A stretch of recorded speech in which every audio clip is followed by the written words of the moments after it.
En el moment en el qual jo vaig rebre la notícia de la concessió del Premi Igualtat, naturalment això per a mi va suposar un sentiment enorme de gratitud. Jo tinc la percepció de que aquest tipus de reconeixement no es fa sols a una persona, sinó és algo emblemàtic, algo simbòlic, i jo voldria fer-lo extensiu a totes les milers de dones que des de l'ensenyament, des de la recerca, des de la innovació, diguem-ne, contribueixen a millorar la salut i la vida de les persones, que és lo important, naturalment. La introducció dels estudis de gènere dintre de programes de salut pública no era algo absolutament novedós en l'espai espanyol i evidentment, en l'espai europeu i angloamericà. En diverses universitats això es feia, però sí a la Universitat d'Alacant. Per què? Jo crec que és molt clar, no? Perquè, diguem-ne, si la medicina preventiva i dintre d'ella l'epidemiologia estudia la distribució dels estats de salut i malaltia dintre de les comunitats humanes, el veure les diferències en temes de salut de tot tipus era fonamental. Conèixer la realitat és l'única forma de poder-la modificar després. Si ens centrem en el segle XX, en el segle passat, dintre de lo que és el reconeixement internacional probablement més important, que és el Premi Nobel de Medicina i Fisiologia, comptem amb 6 premis Nobel. La primera dona, que és Teresa Gertrude Corti, el Premi Nobel el va rebre en 1947 amb el seu company.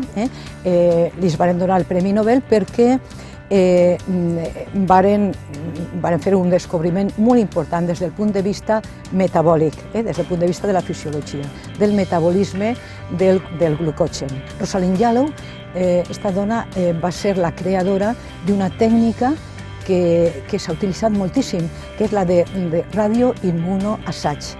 Per exemple, els bancs de sang la utilitzen, ara ja menys, perquè ara hi ha una tècnica, diguem-ne, més novedosa els últims anys, no? La utilitzen per a veure si aquestes mostres de sang tenen presència, si aquesta extracció de sang té presència, per exemple, d'algun tipus de virus d'hepatitis o, per exemple, de marcadors oncològics, de marcadors del càncer. A mi me resulta especialment interessant perquè, a més, la vaig conèixer personalment, la vaig sentir en una conferència, Rita Levi Montalcini, una italiana, neuròloga i psiquiatra, que ha fet treballs fantàstics entorn al tema de les malalties neurodegeneratives, com per exemple l'Alzheimer. L'atenció mèdica cap a les dones al llarg del temps ha estat matisada, ha estat influenciada per el que deia abans dels diferents models històrics que en els llibres de medicina teníem de la visió del cos de la dona.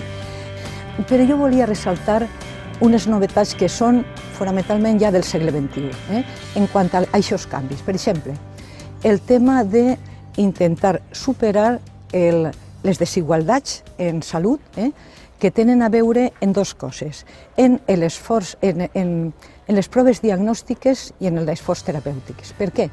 Perquè, per exemple,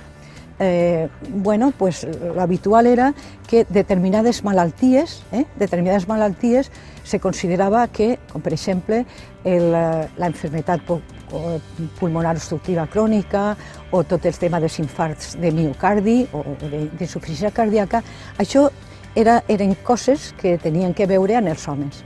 Aleshores, ante una mateixa simptomatologia, el metge no pensava que això podia, a més, normalment en el cas de les dones, la simptomatologia, per exemple, de la insuficiència cardíaca no és tan florida, no es veu tant, no? El fixar-se en aquests temes ha fet que millorara el diagnòstic. Per què? Perquè, no sé, fins per exemple, el mateix problema de salut s'ha estudiat que se fan més angiografies o altres tipus de proves diagnòstiques i terapèutiques a la vegada, com un cateterisme cardíac en homes que en dones. Això en dades objectives o el que comentava abans, dels fàrmacs psicotròpics, que hi ha probablement un abús de fàrmacs, o hi ha hagut.